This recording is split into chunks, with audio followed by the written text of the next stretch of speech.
Bonjour à vous, j'espère que vous allez bien. Et bien encore une fois, merci de ouvrir cette vidéo, de partager un moment avec moi, ça fait vraiment plaisir. Je suis désolé, ce matin la vidéo n'est pas sortie, j'ai pas eu le temps de faire un Planet Fig et j'ai eu beaucoup de travail. Et puis j'avoue que j'étais pas trop motivé, j'avais envie de faire autre chose, j'ai plein de Planet Fig à faire et je pense que je vais y mettre à fond. Mais je profitais de cette vidéo pour passer un message important. Je trouve qu'on est en mi-année 2024. 2024 a encore été une année, 6 mois assez rude, compliquée, plein de challenges.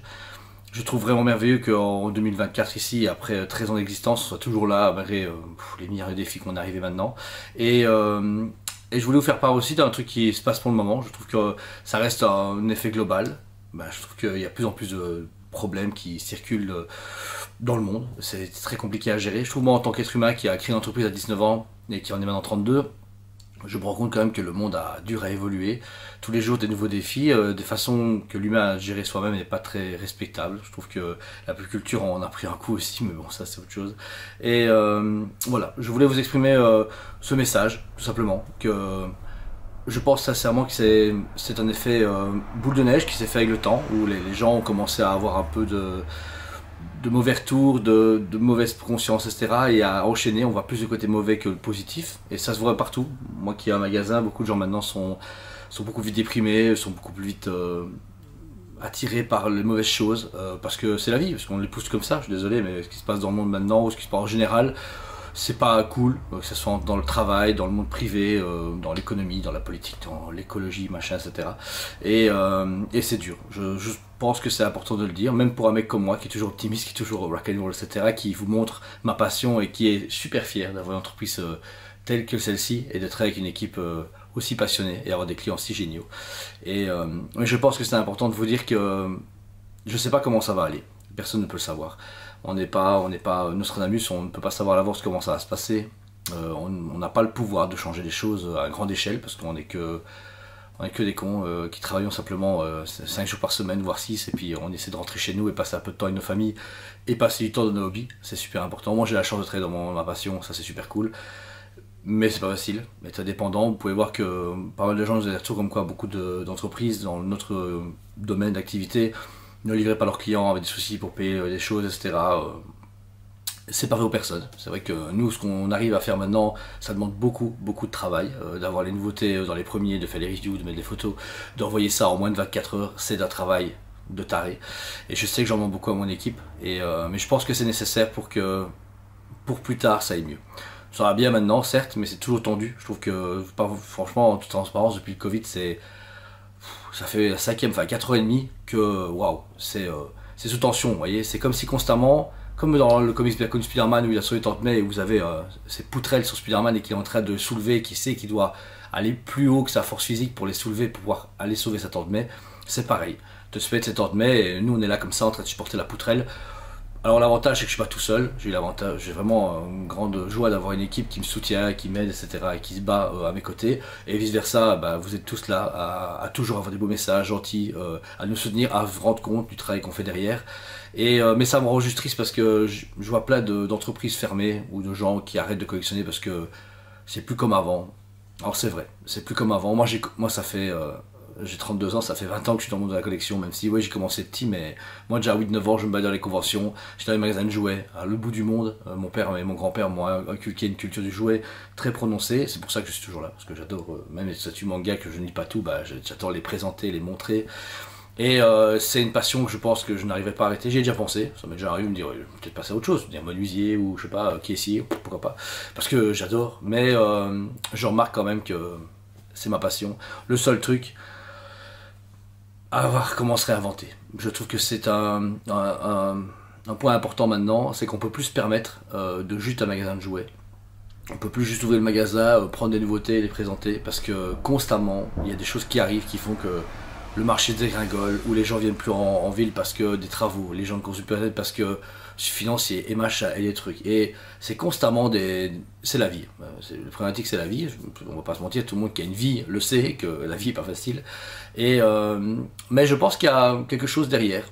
Je pense que, je sais pas comment vous dire, mais il y a quelque chose qui va vraiment se débloquer, où il y aura un meilleur. J'ai lu pas mal de commentaires sur pas mal de choses, je suis un gros fan de Star Wars, j'ai vu que des gens ont écrit un message par rapport à Acolyte, où les gens ont encore pété un câble. pour tous ces trucs de wokisme, je sais pas quoi là, enfin, tous les trucs que moi j'ai pas connus parce que je m'en fous, moi j'adore l'humanité, alors je m'en bats les steaks de ce que, qui est quoi, moi je kiffe mes trucs, et c'est grave d'en arriver là. Pareil pour mon domaine de pop culture, je trouve que les gens ne lisent plus assez, ils prennent plus le temps de regarder assez, ils ne se documentent pas assez. Moi j'avais des grands plaisirs à partager des moments avec des gens pour parler de ma passion. J'ai pas fait des lives pour l'instant, pareil, manque de motivation je ne sais pas, mais manque de choses à dire. J'avais pas juste envie de vous dire, ah vous avez vu il y a une nouvelle statue, il faut précommander là, ou acheter là. Parce que ça je le fais déjà tous les jours, c'est mon travail. Par contre parler de choses qui m'intéressent, bah il y a rien qui m'intéressait pour le moment. Enfin pas de percutant. J'avoue que ça fait des semaines que je cherche un moyen de me démarquer, socialement. Pas professionnellement, c'est bon, je pense que c'est bien. J'ai ouvert la page Instagram il n'y a pas si longtemps que ça, du magasin, que je vous mettrai en lien. Si, je pense que là-dessus, je vais essayer de plus rendre le côté humain du magasin à travers Instagram. Ça peut être pas mal, parce que en magasin, on le fait déjà, on voit les gens, leur sourire, on se marre. Et je pense que ça va être une bonne chose, c'est déjà un truc bien. TikTok, pareil, c'est Kevin qui gère, mais je peux pas me faire dans plus d'une plateforme. Et physiquement, bah, l'expo va bientôt commencer. On est en train de livrer des vitrines, mais ça prend du temps. Et pareil, j'essaie de prendre du temps, mais à chaque fois, la vie fait que, ah bah non, il faut faire ça, non, il faut faire ça, faire ça, faire ça, faire ça. Et puis tu te dis, ah bah c'est bon, on est dimanche matin. Et t'as pas encore passé de temps avec ta femme, donc tu te dis, bah, au bout d'aller bosser, tu vas passer un peu de temps devant elle. Donc voilà. C'est pas un message déprimant, vous tracassez pas. Moi je trouve que c'est important de parler franchement avec les gens. Je pense que je suis les seuls magasins à être aussi communicatif, mais c'est parce que c'est ma façon de faire. Il n'y a pas de mal à pas le faire, parce que bah, des fois il faut un peu plus communiquer, mais ça c'est autre chose. Mais juste vous dire que merci. Encore une fois, je vous le dis souvent, mais on le dit pas assez. En général, on aime bien se plaindre des gens, parce qu'on a toujours des cons partout. On veut dire qu'un autre trou de balle a mal fait un travail, machin, mais je trouve que c'est super important de dire merci à des gens comme vous, qui font vivre ma passion, qui me permettent de faire tout ça, et je suis vraiment fier de permettre à d'autres gens de le faire. C'est vraiment un truc de fou. Moi ça fait 13 ans que je fais cette entreprise. Des fois j'ai des stress, des fois j'ai ce sentiment de me dire est-ce que ça va continuer, parce que tout peut arriver, hein. On dirait un Covid peut retomber, une crise financière, des clients qui réannulent des précommandes, parce qu'encore une fois faire confiance aux gens c'est notre nature, mais des fois on est très déçus. Le nombre de gens qui encore une fois, même maintenant, actuellement cette semaine, hein, des gens disent bah, écoute tu m'as payé, ouais non finalement je saurais pas, et puis tu fais bro je t'ai fait confiance, et les statuts qui sont là, et c'est des montants engagés et derrière.